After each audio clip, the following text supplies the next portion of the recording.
Whitttaker Weekly is a 3-episode anime discussion podcast where two brothers discuss a show of their choice.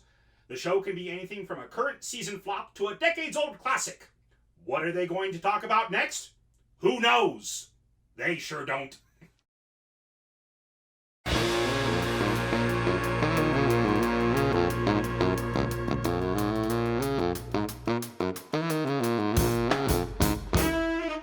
I'm Andrew. I'm Lee. And this is Whitttaker Weekly. Let's get right to it. So some news. Our frequent listeners know that I like reading a lot of manga, and I go to sites that post translated manga, and I do my best to try to also support translated ones. I don't know if this one's been translated yet, especially this one, but the last page of a spin-off novel for, or spin-off chapter for, I think I've talked to you about this this manga before. I reincarnated as an otome game villainess. It's this girl who, at the age of 8 or something like that, she hi kitty, she hits her head. She's this spoiled brat of a noble. She hits her head, and then she regains her memories from her previous life in Japan. And she puts 2 and 2 together and realizes that she is a character in this otome game. For those of you who don't know what an otome game is, it is a... what are you doing? Are you... Sorry, it's cold, and I don't have my heater going so hot because, you know, don't want it to record. So I've got my blanket here, and Toby decided to go ahead and curl up at my feet on the blanket. So, anyways... So you're talking about an otome game. Yeah, so this otome game, and she's reincarnated as this character who is a rival for the main character. And an otome game is it's a dating sim, but it is a where the main character is a girl usually, and the and you know all the eligible bachelors are handsome men, usually handsome rich men or something along those lines. And she's the fiance of the prince, who's one of the options to marry in that game. Well, she realizes that she has 2 possibilities. The good ending is where she gets banished because of how horrible of a person that she is. And this all happens when she's 15. She's 8 now. The bad ending is when she gets killed. And so she's just like... So is it a specific game that she's aware of? It is she is a character. She played this game and loved this game, so she played it multiple times, unlocked all but except for like the super secret hidden ending that she was working on when she died apparently. But she is a character in her favorite otome game. So she decides that screw that. She doesn't want to die. She doesn't want to get banished. So she starts living her life, trying to be a better person to the people that that character was mean to.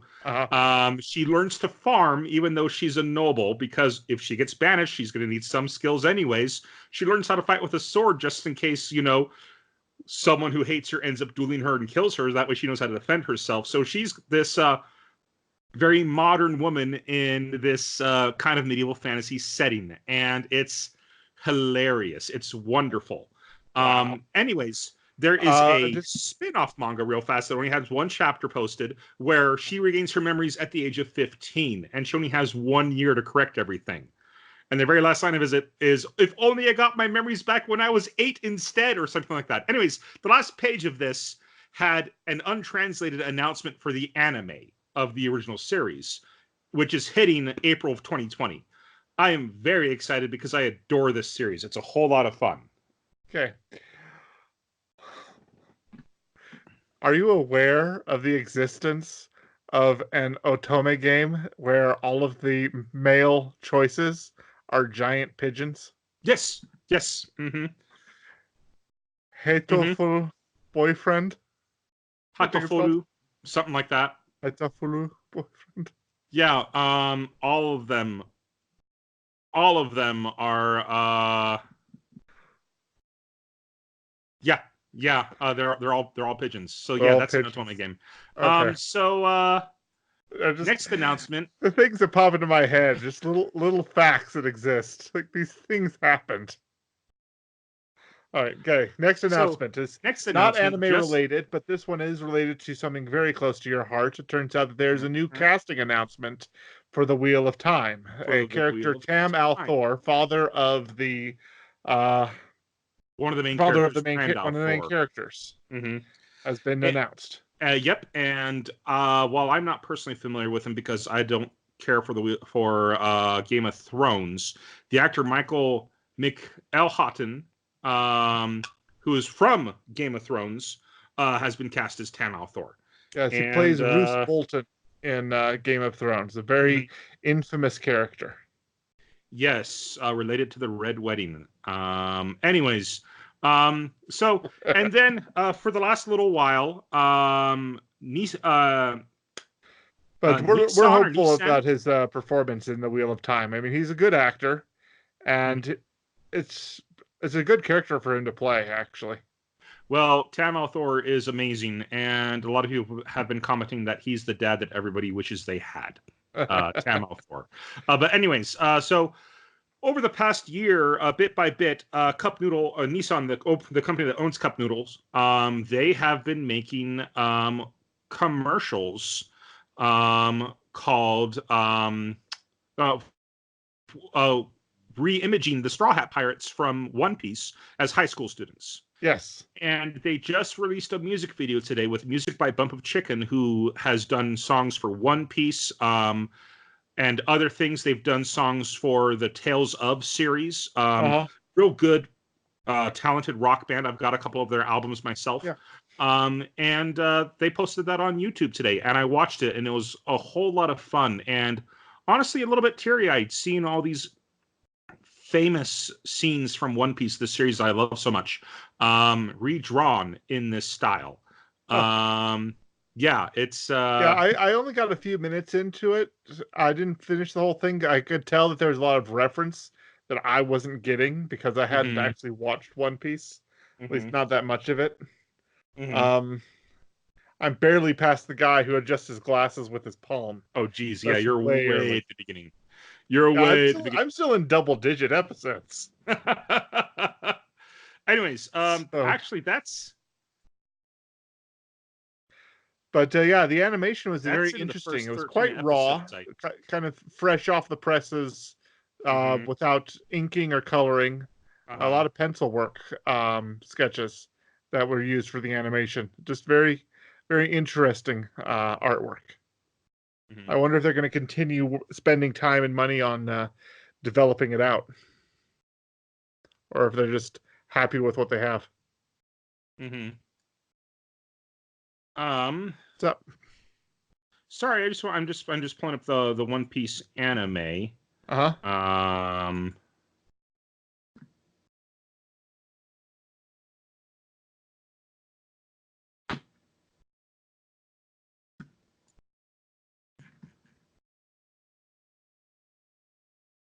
I want to see where your episode was. I'm pretty sure that's in like the first 13 episodes. So I swear we made it somewhere in the 30s. I know we got past him. I know he got defeated, but I couldn't tell you where we got to. So, and that's just one of those problems with the long running series. That if I can't find my place again, I don't want to.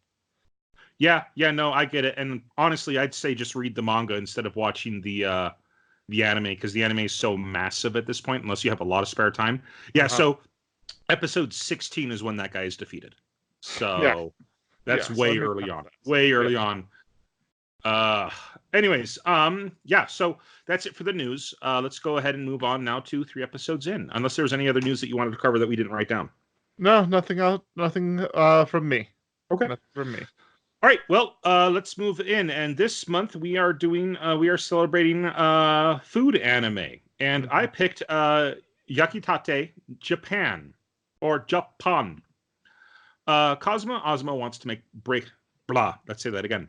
Kazuma Ozma wants to make bread. Not just any kind of bread, though. He wants to make a bread that represents Japan itself and can stand toe-to-toe with rice as a national food. Thanks to his legendary Hands of the Sun, unnaturally warm hands that allow dough to ferment faster, Kazuma's bread is like a slice of heaven. And when the Pantasio rookie competition arrives, everyone will get a taste of his skill. Along with his friend Kawachi, he'll go up against koala karate masters, Harvard-bred scientists, samurai with rolling pin swords, and more as he bakes his way to glory. And we watched this on Crunchyroll, even though it's also available on VRV and Funimation. I watched it on VRV. Well, I watched and it you on watched Crunchyroll, it on Crunchyroll. So. Okay. Well. Oh, this episode, the first episode was jam-packed with fun little goodies. Oh my gosh, the first scene of the first episode just completely off the cuff, bizarre. Like at first it seems like it's a medieval battle. And then suddenly the medieval battle features like these knights in armor with swords and shields are now fighting with baguettes and French bread. Mm-hmm. And the narration very seriously talks about the European nations, how they fought over religion and ideas, and were willing to fight to the death for the things that they believed in. And slowly over time, these nations became renowned for the breads of those nations. Like there's English bread and French bread and German bread. Yeah, these nations became very prideful in the bread that they brought, the bread that they used to feed their armies. English bread, French bread, German bread, and all that stuff. And so and so then it cuts to modern day, but Japan doesn't have its own bread, which pan is the word for bread. Yeah, in Japan. So pan is the word for bread in Japan. So there's a lot of jokes in this anime because the main character Kazuma has decided that he wants to make the bread that will define Japan. Yeah. And he keeps calling it Japan. So as in Japan. Yeah. And a lot of people that he meets at first do not understand what on earth he's saying. But anyways, he right off the bat, Kazuma has a very outgoing voice, and I recognize the voice immediately because I've watched Soul Eater so much, and it's a Yumiko Kobayashi, or Kobayashi Yumiko if you prefer to say it in the Japanese style. And she is the voice actress of Black Star from Soul Eater. Yes. So, which made me happy because I absolutely adore Black Star in that show.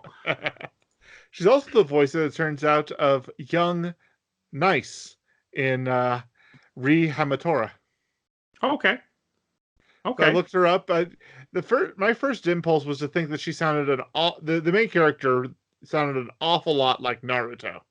So I was just double checking, and while she's done a cameo, a bit part in Naruto, she is not a main character. She doesn't play a main character. Who is she in Naruto? Oh, you keep talking. I'll go ahead and pull it up. So you sounded like you were saying something. It doesn't quite much matter. But okay, so you actually wrote down the next bit that's going to happen in the show about the baking of bread, and she's Nawaki in Naruto. He isn't like bit character. I don't know if I'd say as much. He's a child that idolizes Naruto. And eventually tries to become a ninja like him. So, anyways, okay, so she's that character as well. Yes. Anyways, so the next bit that happens, he is baking bread, and he pulls the bread out of the oven. He's like, "Oh, this is great! This is so delicious! I can't wait to have everybody try this." And he turns around. He's like, "Grandma, Grandpa, empty kitchen. Where are you guys?" The kitchen is completely empty. And he's like, "Wait, where are you?" And then all of a sudden, he gets grabbed from behind by somebody in a motorcycle outfit, leather jackets, helmet and everything. And he's just like, kidnapper, help, help. And then the woman who has picked him up says, "You idiot. You have to go to Tokyo. You're about to miss the bullet train." Turns out it's his older sister, Inoha. Yes. And she... And so she puts him on the back of her motorcycle and rushes him to the train station. Well, and like, and he's got his bread in an open basket. I wrote this down. Yeah, the bread is bouncing up and down in the basket as she's driving him to the train station in this super intense, over-the-top way of like cutting through rice fields and going up over hills and stuff. She's extremely skilled as a motorcyclist. Yeah, but she she's gonna take this shortcut and just drives on the hill between the wet rice fields. I wrote this down because the fact that he forgot that he was going to Tokyo because he was baking bread is such a fun way to introduce this idiot main character that we have, that the only thing he thinks about is bread. He is literally going to Tokyo to learn how to bake bread better. Yes. And he forgot because he was too focused on making bread for his family. Mm-hmm. So, yeah. So she eventually gets him to the train station. And where he delivers the bread to the rest of the family who's already there waiting to see him off. Mm-hmm. His mom, his grandpa, his grandma, other members of the family, and then he gives them the bread, and they all love it. And he gets on the train and he goes to Tokyo, and then we have our opening credits. We do.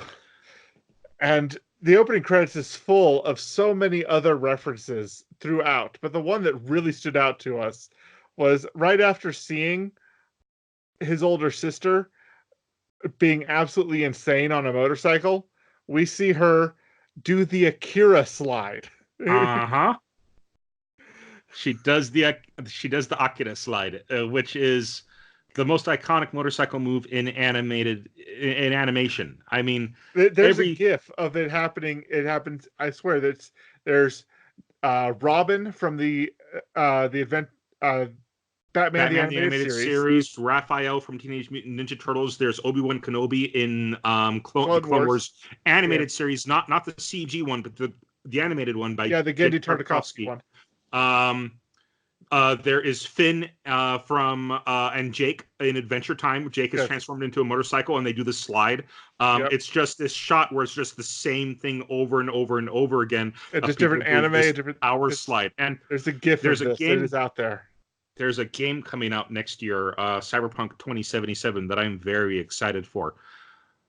There is a beautiful red futuristic motorcycle that you can get in the game. Uh-huh. The one thing I want to do in that game on that motorcycle is the Akira slide. That's it. I hope that they put that in there so badly. By the way, have you seen Ready Player One yet?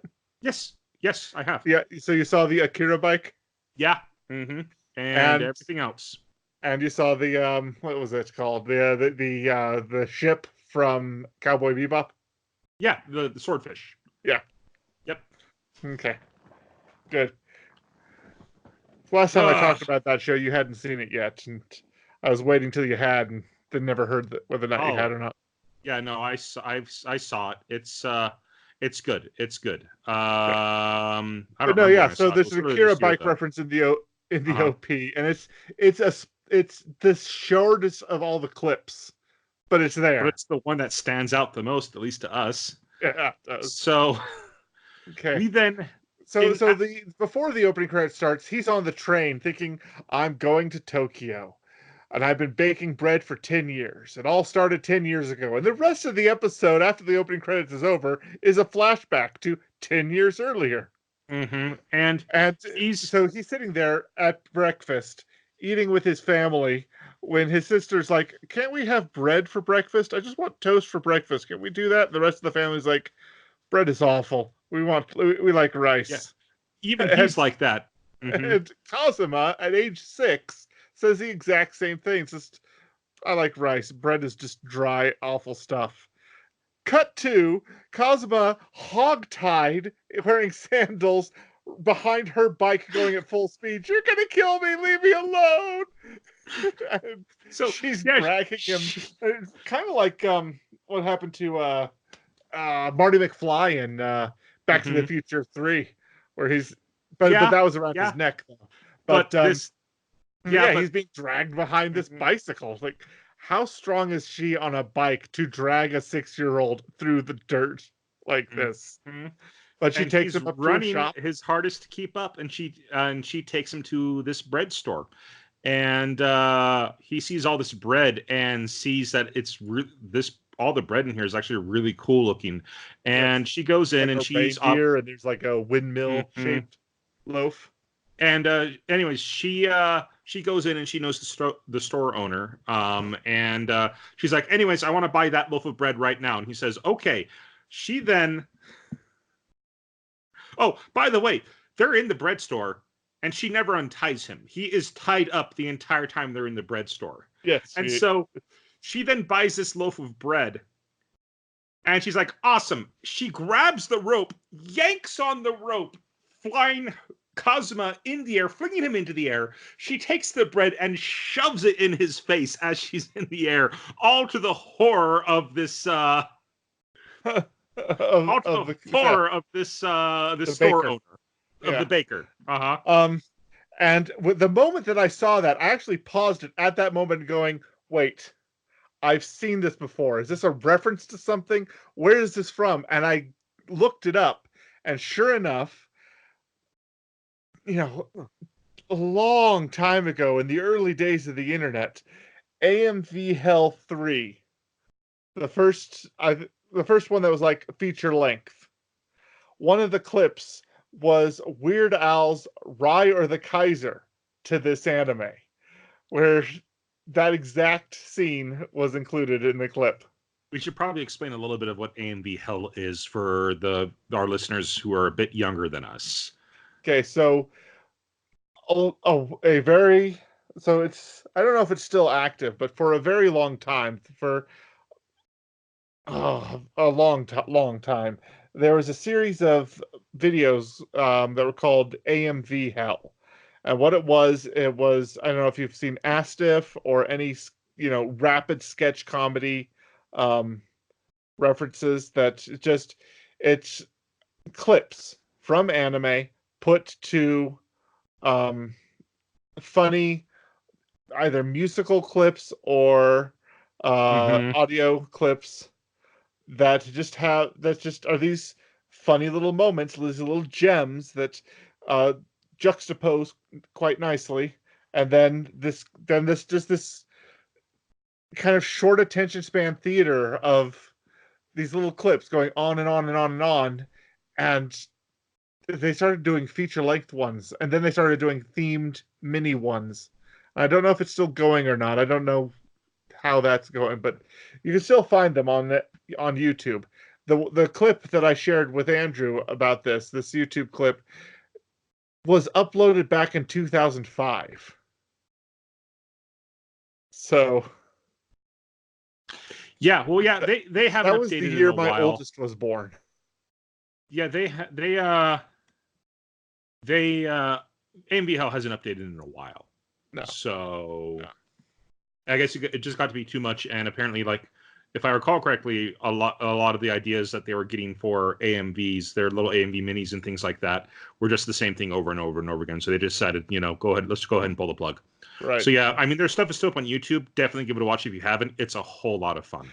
There's a funny clip that I shared with my kids just the other day that was it was audio from Red versus Blue to a clip from Full Metal Alchemist. And Church is talking to Church is talking to Caboose and saying, are you getting any of this? Are you following any of this, Caboose? I think so. That guy Tex is really a robot, and you're his boyfriend. So that makes you a gay robot. That's right. I'm a gay robot.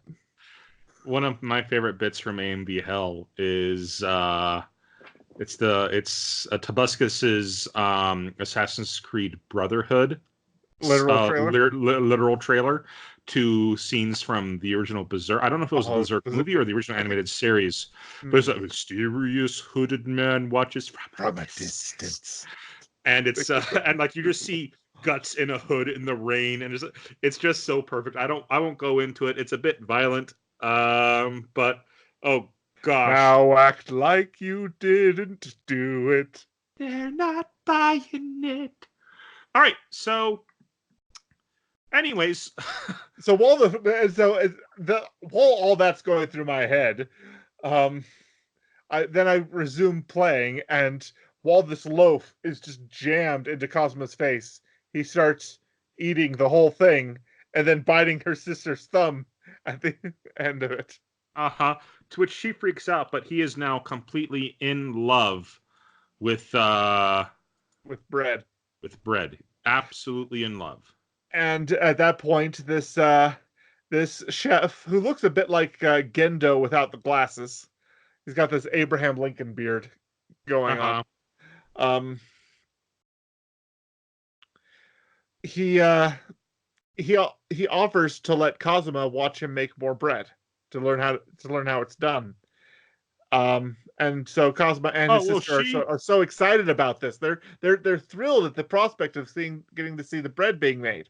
Mm-hmm. And then he's like, "Don't you have to go to school?" He says to the girl to Inoha, and she's just like, "Oh crap, I'm gonna be late." And so she just takes off. So it cuts to outside of the building as like things are being slammed and she's running out the door and going off. Cuts to back in, and now the chef is holding the end of the rope that's still tied around. Mm-hmm. Awesome. It's like, so you want to watch me make bread? Yes. And he's super excited about it. He still has the rope in his hand. Oh. So anyways, he makes bread, and the baker makes bread, and Kazuma starts helping and starts kneading the bread and things like that. Super excited about it. And he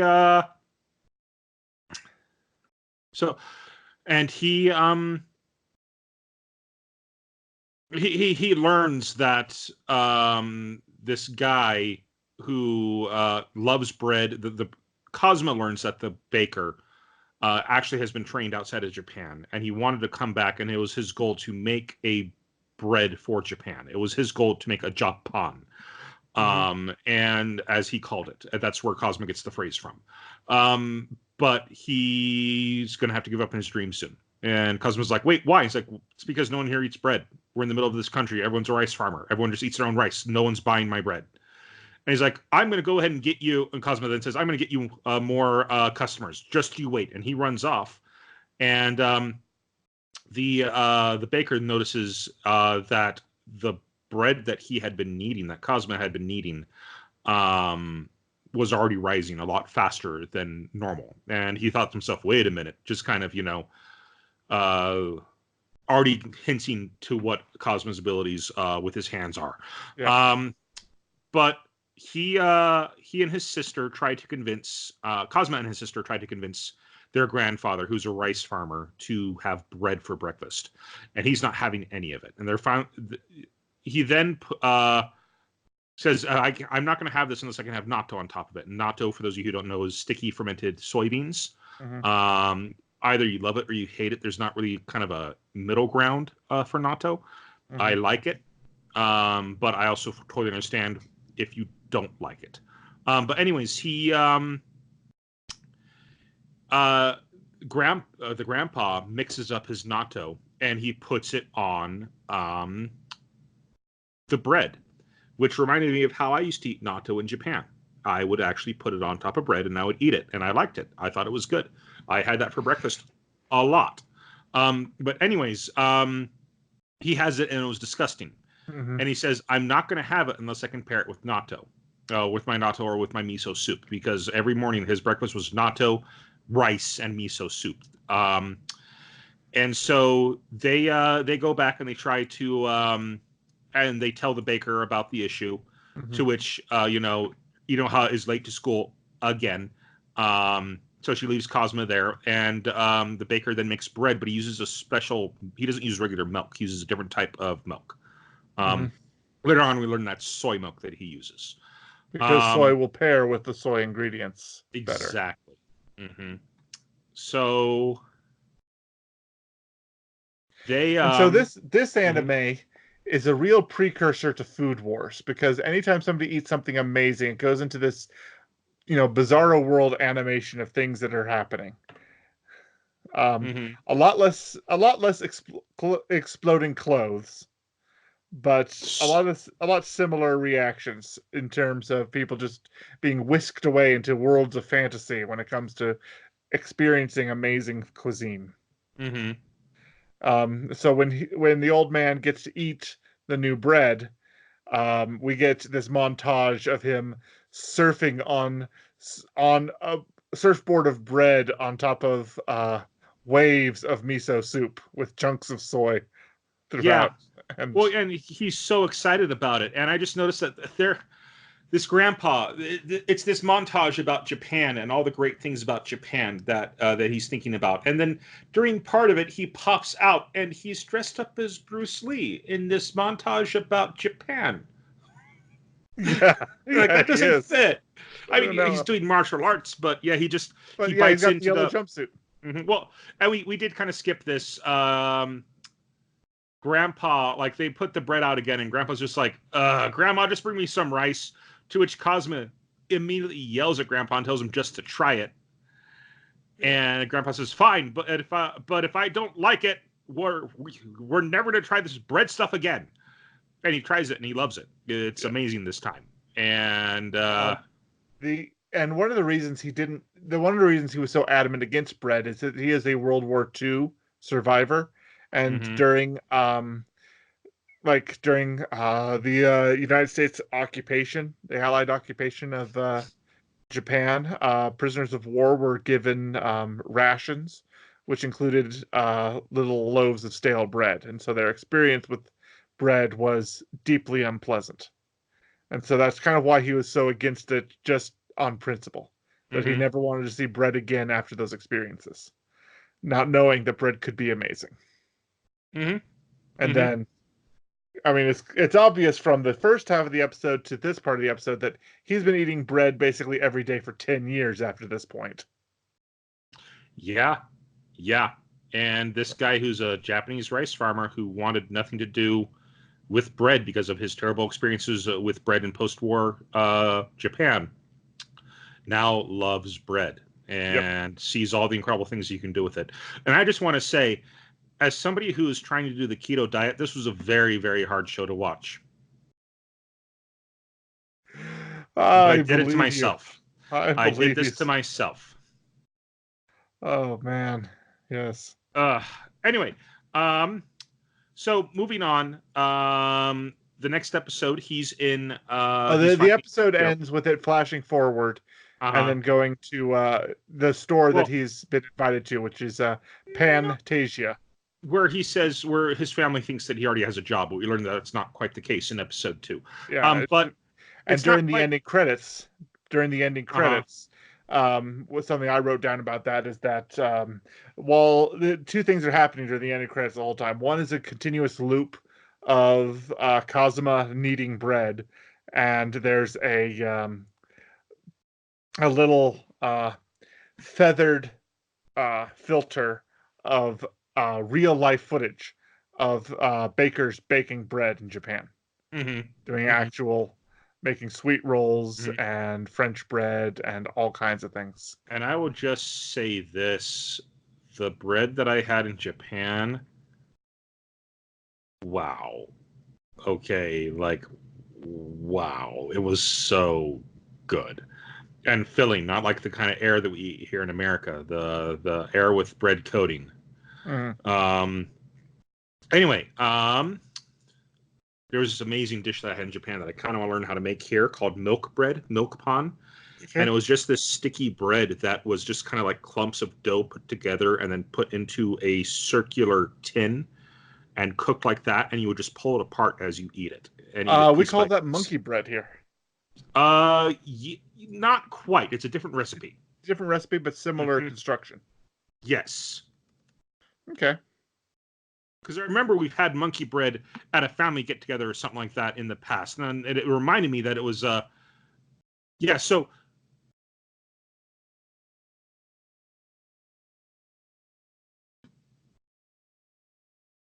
I'll try to find a picture of milk bread and I'll share it with you. But let's go ahead and move on to the next episode, and you can go ahead and start. So... Okay, so...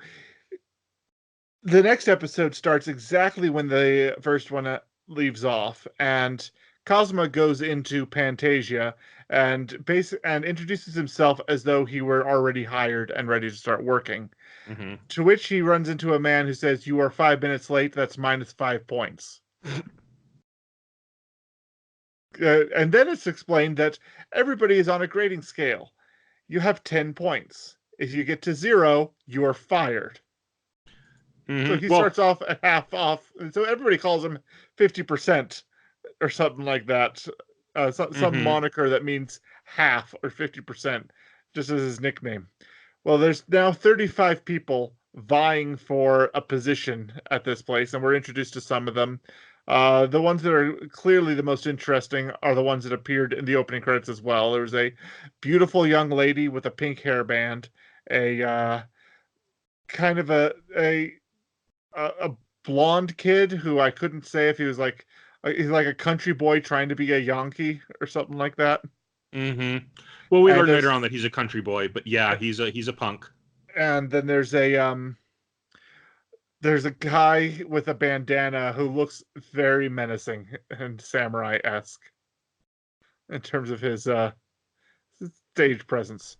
But the mean guy who's in charge of everything, he then proceeds to rate everybody, has everybody line up in a row, picks 3 of them out and says, -10 points, you can leave. What did we do? He points to the fact that some of them, that one is so sweaty he smells bad. One of them has nose hair hanging out of his nose, and the other one has a really bad haircut. Like, if you were serious about this job, you would do better about keeping up your appearances. Mm-hmm. So they're just immediately fired. Like, oh, well, this guy has no problem being rude. Another -2 points to Kazuma. Yeah, well, it's not so much fired. They don't have the job yet. So they have one opening, and they are doing a test to see who gets that opening. So they're not quite hired yet. They're not fired. It's just they're out of the running. Yeah, immediately just for being too ugly. Mm-hmm. They play it like it's fired, though, but it's just so mean. Then he then proceeds to have them run a test. Everyone has 3 hours, the same 3 hours, to make whatever bread comes to mind, whatever bread they want, their best bread, and do whatever they want with it. During which competition, it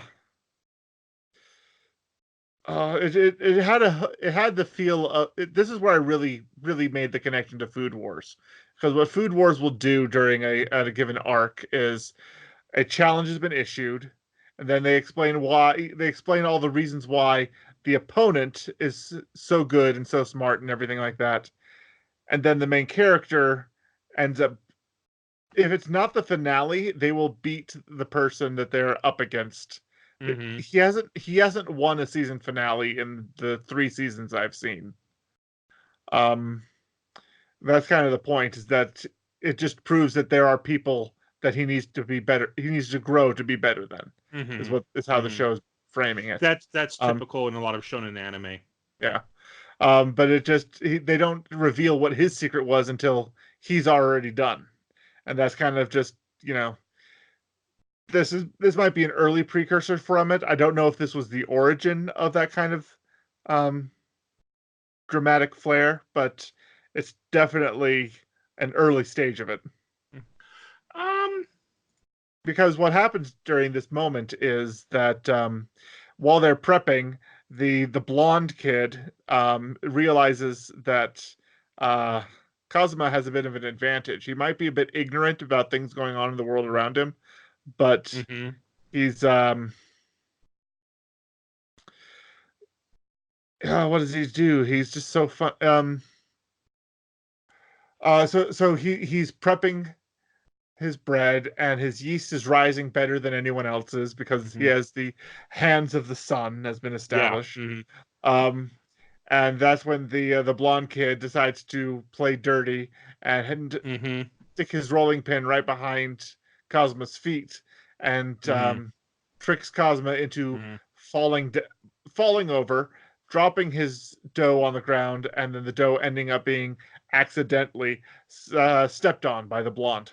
Mm-hmm. With only an hour left into the competition. Yeah, the blonde's name is Kyosuke.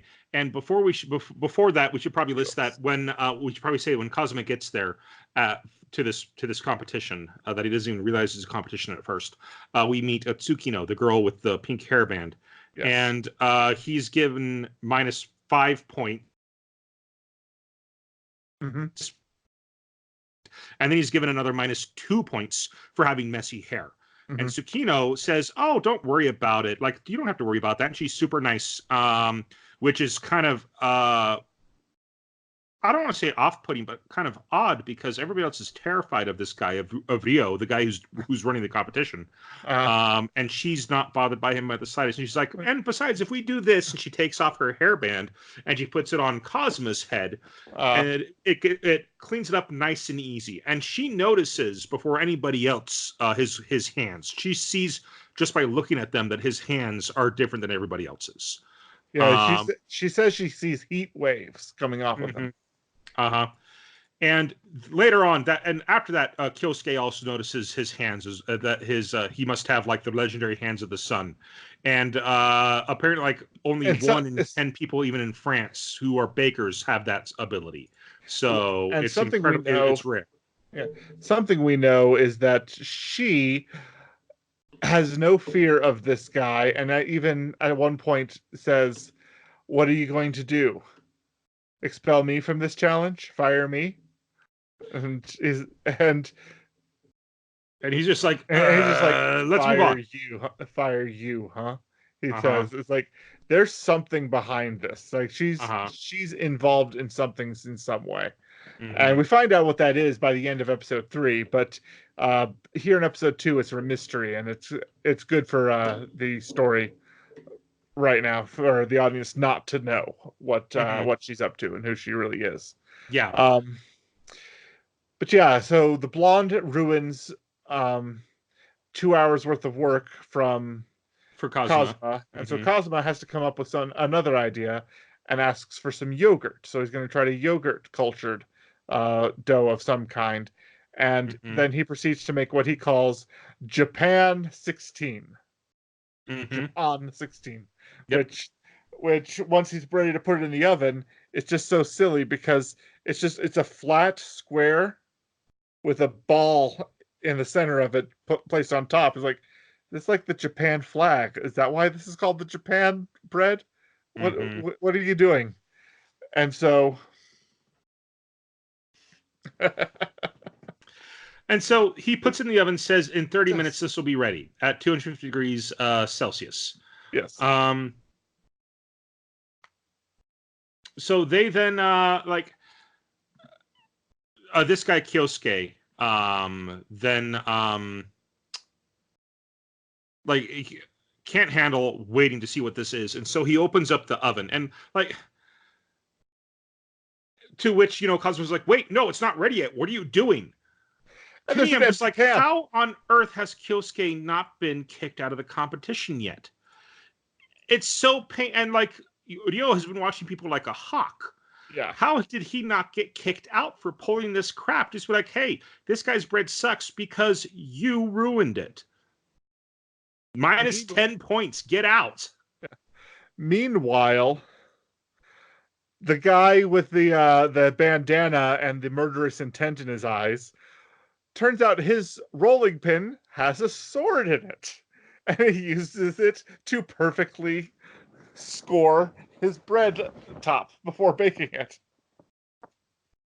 Ridiculous. Purely ridiculous. Just unbelievable. Yep. And so after all the bread, Kyosuke, the blonde, opens up the oven and there's nothing in there. He's like, "What the crap? What's going on? Where's your bread? I saw you put it in there." And he's like, "Well, it wasn't ready yet, but you can look at it now." And he turns around and he sees that there's this bread now in there, but it's bread that is this flat sheet of bread somehow folded up and molded into the perfect shape of Mount Fuji. Yeah, and he's like, "What the crap happened?" And so all the bread, everyone brings their bread out after the end of the 3 hours, and they all get judged. The first two contestants lose instantly, just -10, -10. And the number 2 is just like, wait, what do you mean I lost? You didn't even taste it. You don't know how good it tastes. He's like, I know because I'm good enough. Rio's like, I'm good enough to know how it tastes just by looking at it. He's like, that's not possible. Because I'm me. And it does because this whole, I'm me. Because it does, and it does this dramatic line. And the guy's like, you didn't even taste it. I mean, like, we both made the same kind of bread, but mine looks completely different than his. So how do you know that we both fail? And then Rio takes his thumb, goes over to the bread and says, I forget what type of bread he made. He was like, this bread that you made? Huh? He made a butter roll. Butter roll. It's like, this butter roll, it is like, if I press down into it, if you made it properly, it will pop back up. Pushes his thumb down into it and collapses the bread. Just completely destroys it. To which number 2 freaks out. And then Rio turns to him, and he's just so intense and dramatic about bread. And he's just like, your bread is worth -20, not 10. Go home, scum! Cut to the size, like in someone's imagination, a upward pointing shot of a chasm opening up and him falling into it. Mm-hmm. Cut back to he's just still lying on the floor. He didn't actually open up a chasm to swallow the contestant. But that's what happened to his soul. His soul is destroyed. His soul fell into that chasm. But anyways, he goes down and he starts. Rio goes down the line and he fails some people. He takes away points from practically everybody. The he then samurai invites him to punch his loaf. And so he does. He does a full-on punch into the loaf, indents it. -0.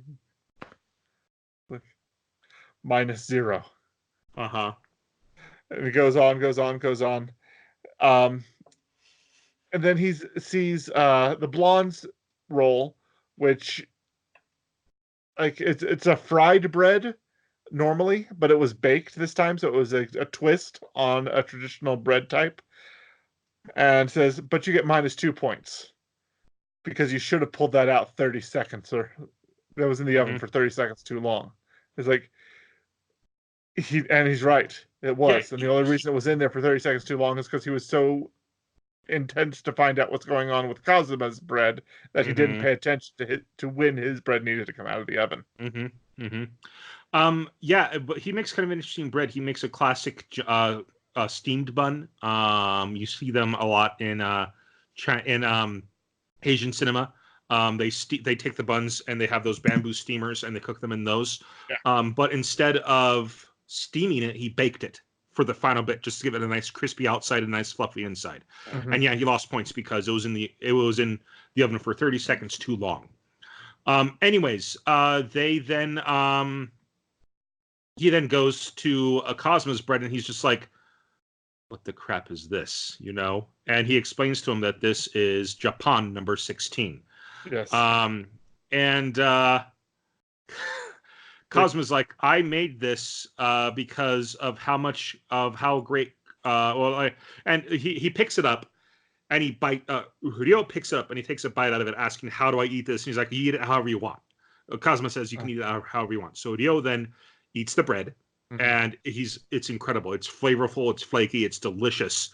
And he's just like, "But why this shape?" And he's like, "Oh, it's because it's perfect for curry." Like, wait, what? Yeah, you can put curry into it and just eat it like it's a bread bowl of curry.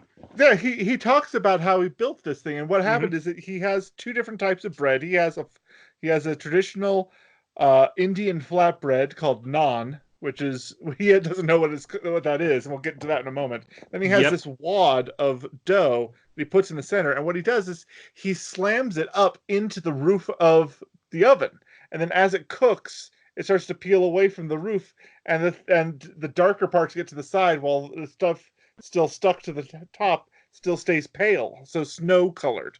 And so this bread ends up being snow-colored at the peak, with kind of a divot in the top, and then brown around the sides. And yeah, so as Mount Fuji, like this, it turned it upside down, and it's a bowl. Like, it could be a taco bowl, but he said recommends it for curry. And he said, because curry is such a wonderful traditional Japanese food. And everybody just sort of looks at him and goes, curry isn't from Japan? Curry's from India. And like, and what's his name? And his argument is that the word for spicy sounds like curry. Yeah, and I was about to explain that because the word for spicy in Japanese is karai. Karai. And that means spicy. Yeah. And so he's like, "What? No, but it's close to karai. It's close to spicy. Therefore, it's a Japanese food." And I was like, "You're an idiot. It's from India. That's literally where it's from." Yeah. And he just the bread he made is from India without knowing it was Indian. He made it perfectly to go with an Indian food that he didn't know was Indian. He thought was Japanese. Yep. But like, he then describes how you would eat it. You would just pour the curry into the little dome. And Ryo, this super harsh, intense guy, just pictures how eating curry in that bowl, and he's just like drool coming down his face. Yeah. Yeah. So he then says, all right. He then gives him 2 points. He gives him 2 points. And everyone's just like, wait, he gave him points? That's the first time in this entire competition he's given someone points.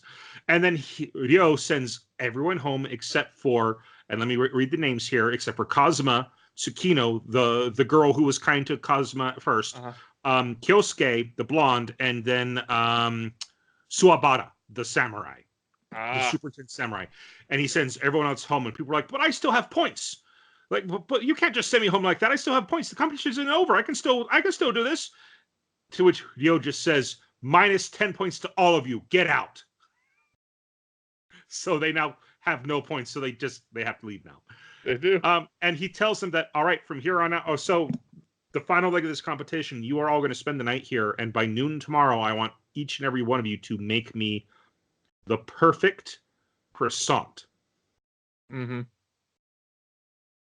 To which Cosmo's just like, wait, who's Claus Swan?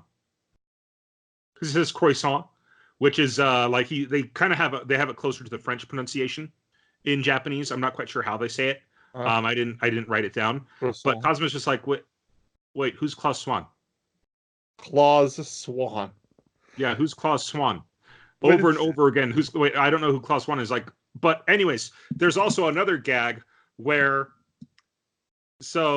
they keep telling him that the bread you made is just naan. Yeah. They don't really explain this in the subtitles, but he says nanda, which means it's naan.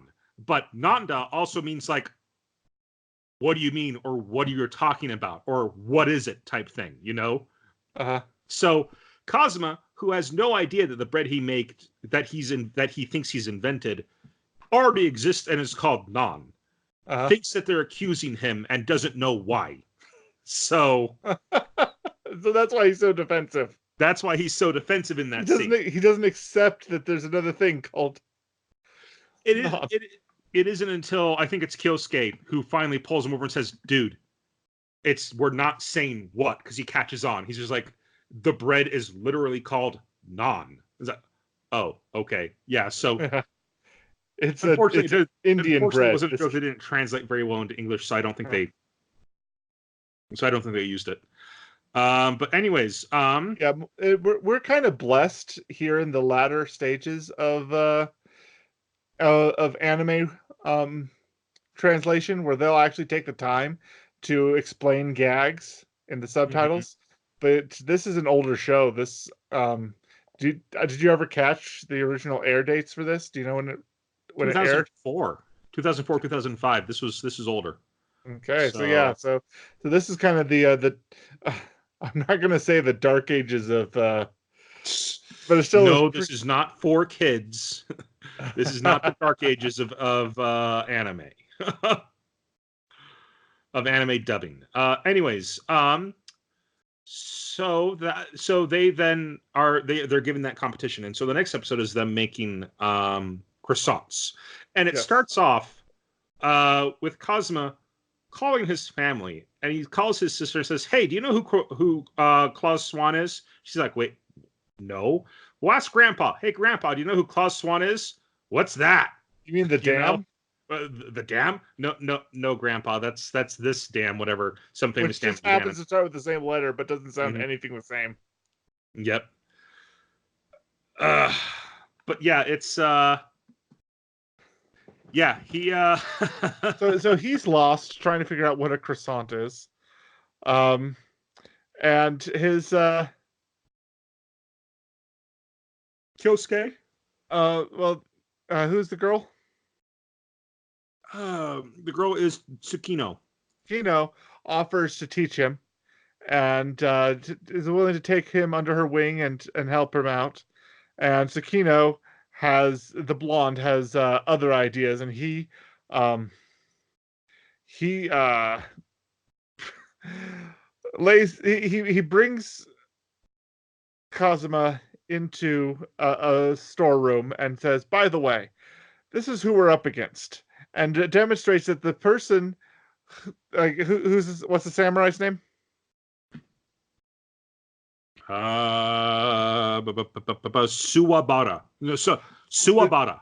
Well, it turns out Suwabara had previously won a different cooking competition, and croissants were the finishing, were the final part of the competition. And so he won a competition in croissants. They have to find a way of beating him. And then he goes into what I can only assume is a great big lie about having about a fire that killed his parents, and he has two little siblings, and if he doesn't get this job, then they'll all be starving in the streets. And so Cosmo agrees. Cosmo just has tears in his eyes and agrees to help him, despite the fact that the guy's like, did I sell it too hard? Oh yeah, no, it is very, very much he's very much lying. It's very much lying. And I had to look it up because I don't remember. I actually looked up Grave of the Fireflies just to see if the costumes of the kids that he's talking about starving matched, because I remember the boy looked like that, but the girl was wearing something different. That would have been horrible. That would have been horrible, and I'm surprised you haven't tried to block that movie from your memory. No, it's just one of those things. Mm-hmm. You know, you've seen it once, and you don't have to think about it again. Yeah, but there might be. I mean, likewise, there was that scene in an episode of Shirobako where she can't find enough animator, in betweeners or she can't find enough keyframe animators to get through an episode, and it suddenly cuts to her being the matchstick girl, trying to find like barefoot with a hood and a little box of matches in the snow, trying to find something. It's like, why do you need to pull that reference? There's nothing but sadness in this reference. I think that's the point. But anyways, we learn who that samurai is, and he won an international competition at a very young age. He became a rank 1 baker because of this competition. Yes. Youngest in the world to ever win it. And the final competition, or the final round of that competition, was making croissants. So he pretty much has this in the bag. And Kyosuke realizes that. He's just like, crap, I'm going to have to pull some sneaky stuff in order to win this competition if I want the job here. Because we didn't talk about this, but in episode 2, he wants the job here because if you become a baker here, you're pretty much a shoo-in to become a manager and have your own franchise. And that's what he wants. That is out. And Kazuma just kind of shrugs that off and goes, okay, that's nice. Like, why are you reacting so plainly? It's like, because that's not my dream. My dream is to make an amazing bread, a bread so amazing that the entire world recognizes it as, this is Japan bread. This is Japan. Mm-hmm. Which is a dream he got from the other chef, the baker, when he was 6. So that was been his dream for forever. But yeah, so Kazuma teams up with Blondie to try to figure out how to make crescent rolls. Mm-hmm. Well, and then the girl, Tsukino, comes up and grabs Kazuma and starts talking to him.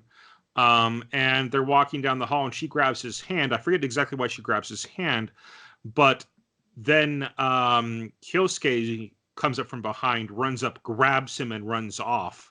Oh, and I forget what her excuse was for grabbing his hand. And she's like, "Oh, he got taken." And then she looks down at her hand, and she sees kind of that glowing residue from having some warm spots on her hands. And she's like, "Yep, I knew it. He has those special hands." Meanwhile, in episode 2, previously in episode 2, the scene was when Kazuma and the blonde's hands met. He realized how warm they were. The blonde immediately put him in his armpit to measure, to sense, how hot they were compared to regular human body temperature. Mm-hmm. Which Kazuma was completely freaked out by. He was like, "What is going on here?" And then nearly got points deducted for that racket that was caused. Mm-hmm. Anyways, but yes, blonde kidnaps Kazuma from the girl, and the girl's like, "He's been kidnapped." Okay. And whatever. And that's when they're in the storage closet when he reveals the backstory of the samurai guy, and then gets on his hands and knees and tells him this great big lie about having sick and dying brother and sister who will starve to death on the streets if he doesn't get this job. And Kazuma's just tears in his eyes, believes him, and they proceed to work together on trying to find some ways of making a crescent roll. Well, they're about halfway through the process of making the crescent rolls when he's like, "Oh, this is just like my Japan number 55. Whatever it was. I've got it written down. Japan 43. 43. Japan 43. Yep. Japan 43. So and so he then proceeds to tell him how to finish it, and says, and then you just fold it until there are 100 and 300. Yeah. Okay, so you're the way you make the croissant, he's explaining, Kyosuke, the blonde, he's explaining how to make the croissant. Is like you smash up the butter inside of it, and you fold inside of the dough, and you fold it, and you fold it in thirds until you have 108 folds. And Costa's like, "No, do it more." It's like, "No, we can't. If we do it more, it's going to ruin it." So when my family can't eat wheat, but we can have a wheat-like substitute to the cousin of wheat called spelt, which has a low gluten amount to it, but also isn't use the same pesticides that wheat harvesting does. And we wanted to make our own crescent rolls with spelt, but you can't because there's insufficient gluten to do what a crescent roll recipe calls for. And even so, we read up on it, and it does take 18 hours of prep time before you even bake it. And it is you lay it out flat, and then you don't smash butter into it. You have a layer of butter, and the butter is what keeps the layers apart from each other when they cook. So you have these layers of bread.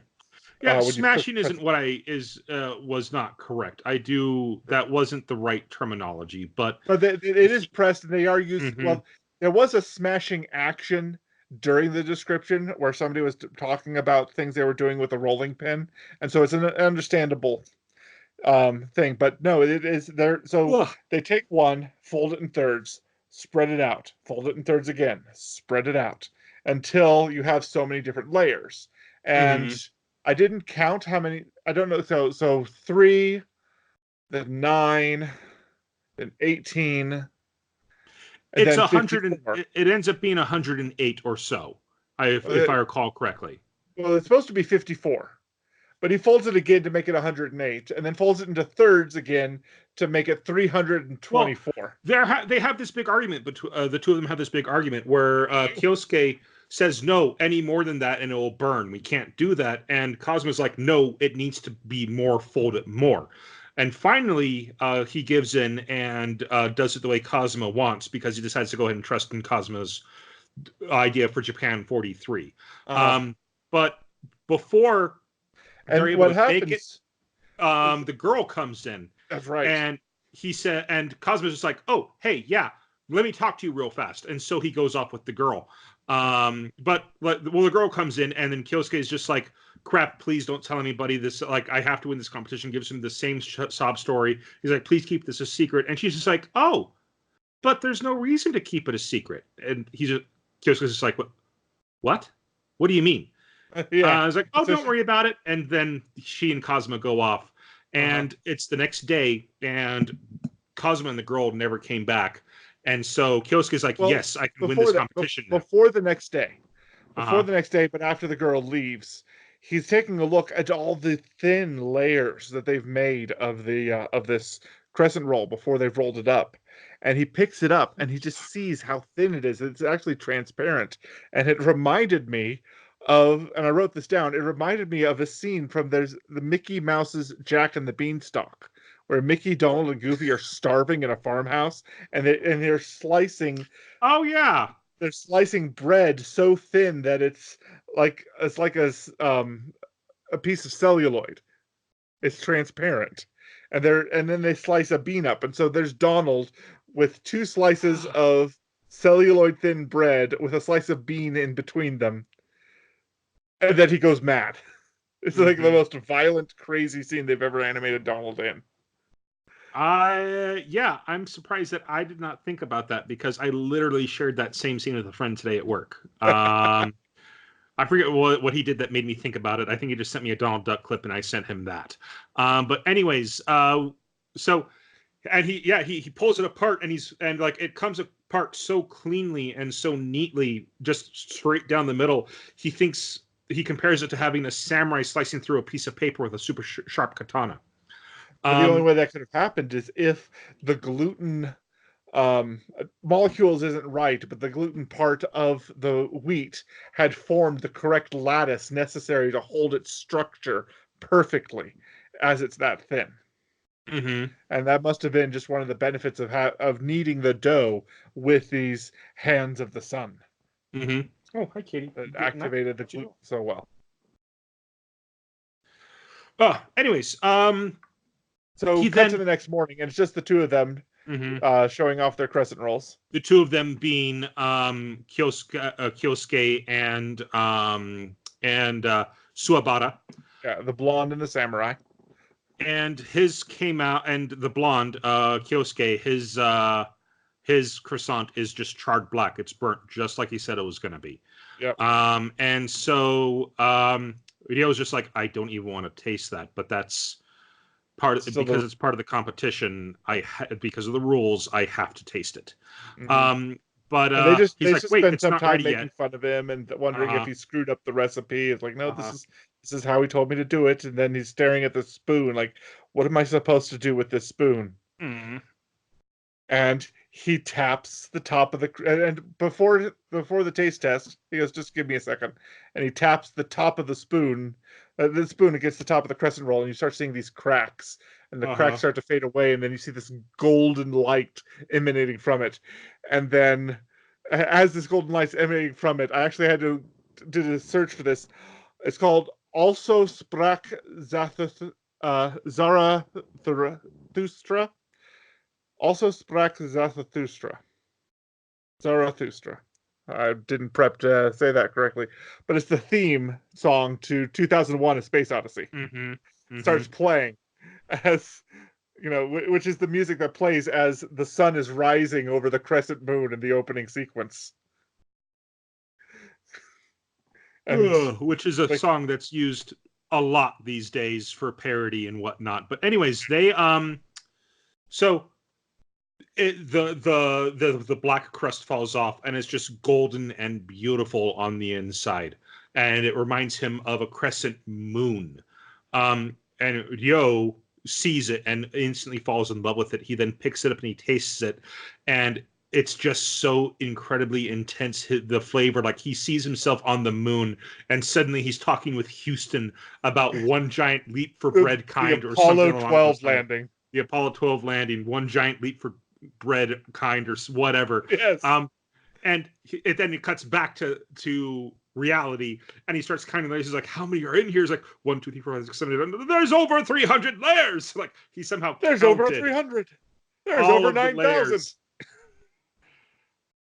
Anyways, there's over 300 layers in this croissant. And he just is just amazed by it. Anyways, just as they're about to announce who the winner is, he awards him extra points. Oh yeah. So he awards him 5 points. He was at 8, so he's now like at 13. He's at 13 points. I don't know if he awarded him 5 or 6. I don't remember if he was at 13 or 14. But either way, he was above 10. And so the question is whether or not the other crescent roll, could match. And that it's at that point that the samurai asks if he can taste test. And when he does, he tastes it, and his back seizes up. It's so good. Well, before he tastes it, the girl comes in with her grandfather, because the grandfather sees the samurai's leaning back. His back-breakingly good flavor is what he calls it. But the girl comes in, and it turns out that she is the granddaughter of the owner of this bread store, of this bread franchise. Which is why she didn't care about points or the rules. Yep, didn't care about the rules, didn't care about the points, and she joined this competition on a whim just to see the local talent, which is why Ryo couldn't do anything about her being there. Because it turns out she also is the manager of a store of their South Tokyo location. It's true. And so she, and the grandfather comes in, and then that's why, and Kyosuke's just like, wait a minute, that's why you meant that it doesn't really matter as a secret, because, because of your position, it didn't, like, you weren't going to participate anyways or whatever. But anyways, after the samurai recovers from the flavor, he willfully and deliberately concedes. He concedes the victory because that was just the most amazing crescent roll he'd ever tasted. But anyways, excuse me. The hour change is just getting to me. Anyways, is. So they So the samurai leaves. They give the job to Kyosuke, but Kyosuke's just like, no, I can't accept this because it wasn't me that did it. It was this guy's recipe, and he admits to it. And he learns. Well, he pulls the girl over to the side and says, "This isn't my recipe. Are you really okay with me doing this?" And she says, "Well, here, let me go ahead and tell you what actually happened last night." And she said that Kazuma withdrew voluntarily from the competition because you needed this job for your starving siblings. So he withdrew because he wanted you to use his recipe to win the competition so that you could have the job. And because he's such a bad liar, he couldn't be there in the same room as the competition because he wouldn't know what face to make it believable that it wasn't his recipe. And this is when we learned that Kyosuke is also a country bumpkin, pretending to be a big city guy, because he keeps accusing, he keeps saying, "Oh, he's such a good guy, such an idiot, why is it that country boys are such good guys?" Like me, type thing. So we get him crying too. And so he then goes off after Kazuma, and the two of them are walking down the road together, and we cut to inside of a car. And we see the grandpa and Tsukino in the car, and he's just like, I wonder, like, those two really are talented. I wish I was able to give them both jobs. To which she says, "Grandpa, don't you dare. You're like, you can't have them, grandfather. I saw them first. I want them for my South store location." It's true. He just, It was just great, which means that the samurai probably got the job at the North Store, at the Central Tokyo location, and then possibly, and that makes a whole lot of sense because what features heavily in the opening credits is a less fancy version of the same franchise as in a building, and all those characters, the girl, Kazuma, and Blonde. And then somebody who looks a little bit like who's the guy in Who's that guy from Excel Saga who can pull anything out of his afro? Oh, Nabishin. Yeah. So yeah, there's a character who looks like Nabishin who is featured in the half episode card that goes, okay, this is a commercial break and now we're back. That card. Uh-huh. Yeah, he's there with all the other cast popping out of his afro. Wow. And so we haven't met him yet in the show. And the credits, the opening seems to imply that there's quite a lot of interesting characters that we have yet to meet. Mm-hmm. Mm-hmm. But yeah, that's the first 3 episodes. Yeah. Kitty, what are you doing? Sorry. Hello, Toby. Welcome to the podcast. Star. He's the real star of the show, aren't you, Toby? He thinks he is. Anyway, so yeah, that's the first 3 episodes of the show. What do you think? It's a much cleaner version, a less raunchy version of Food Wars. And it promises to be pretty interesting. So I'm gonna see what I can do to squeeze it into my schedule. I feel the same. It was a whole lot of fun, these first 3 episodes. It was very much a throwback to old school anime. I mean, I guess 15 years ago can be considered old school. There's 70 some odd episodes, so it's going to be a bit of a time commitment to watch it. Mm-hmm. But I really enjoyed the first 3 episodes. I would like to find the time to watch all of it. I see. Okay, so that's it for Yakitate Japan. What are we watching for next week? All right, next week we're going to watch Ristorante Paradiso. Rome, Italy. When she was a child, Nicoletta was taken in by her grandmother so that her mother could remarry. Now grown up, she leaves everything in the countryside behind to visit her mother and her mother's second husband, a restaurant owner. To her surprise, her stepfather did not know his wife had a daughter. Delicious food and dreamy gentlemen await at the Ristorante Castella dell'Orso.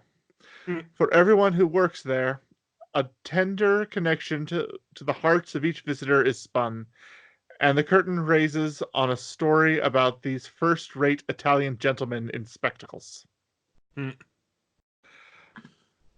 Okay. So that's what we're going to watch next week. Awesome. All right.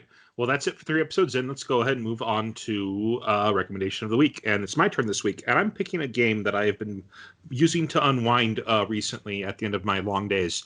And it's a game that I think that your kids might actually enjoy as well. It's called Little Dragon Cafe. Okay. Now, when this game first came out, a lot of people were comparing it to, or like the marketing kind of showed it as a Harvest Moon style game. That's not what this game is at all. It is a very simple game where day to day you run a little cafe. You play a little boy or a little girl whose mother has succumbed to some kind of a sleeping sickness. She is not waking up. In order for her to wake up, you have to do. It's been a while since I started it, but pretty much you have to provide magical items, and the only way to provide those magical items is through raising a dragon. And there's this little dragon who becomes your pet, and this dragon grows as you progress with the story. And as the dragon grows, you unlock more of the map, and you can find more ingredients. The big point of the game is running a cafe, finding the ingredients for recipes, finding new recipes, and solving people's problems by cooking dishes for them and things like that, helping them to remember happier times and whatnot. It's very, very fun, very laid back, adorable artwork. I just got to the part to where the dragon can now glide and I can ride on the dragon's back. I think it's currently in the adolescent stage, they said. So I think when it gets to the adult stage, which is the last stage according to what they've said in the game, I'm pretty sure I'll be able to just fly on the dragon. Okay. But yeah, it is a lot of fun. It's very relaxing. if you want to go ahead and just chill to a relaxing game, give it a try. Fantastic. That's Little Dragon Cafe. Okay, then. All right, which brings us to our creator shout-out of the week. And it's your pick this week. And this week, I'm picking another one of the artists that I met at Anime Bonsai's Artist Alley. Mm-hmm. This one goes by Savvy Jensen Art. They have a Facebook page, Etsy, and Instagram account. And I'm over here browsing their Instagram account right now, and they just have some amazing, brightly colored illustrations that are just charming. There's a real heart to all of these. Mm-hmm. Okay. All right. Cool. Well, go ahead and check them out. We should probably go ahead and wrap up here. It's been a bit of a longer episode. But thanks so much for listening in this week, you guys. It means the world to us. If you listened in on YouTube, please feel free to like this episode and subscribe to our channel. And be sure you also ring that bell to get notifications whenever we post a video. If you like what we do and want to support us, please share our channel or with your friends. Where can they find us on social media? Our site, WhitttakerWeekly.com, currently has links to our Facebook page, Twitter account, and YouTube channel. We encourage all our listeners to follow us on the social media platform of their preference. And if there's one we're not on yet, please reach out to us on one of the ones we've mentioned, and we'll broaden our scope to include you. All right. Well, thanks so much for listening, guys. I've been Andrew. I've been Lee. And this has been Whitttaker Weekly. You guys have a great week.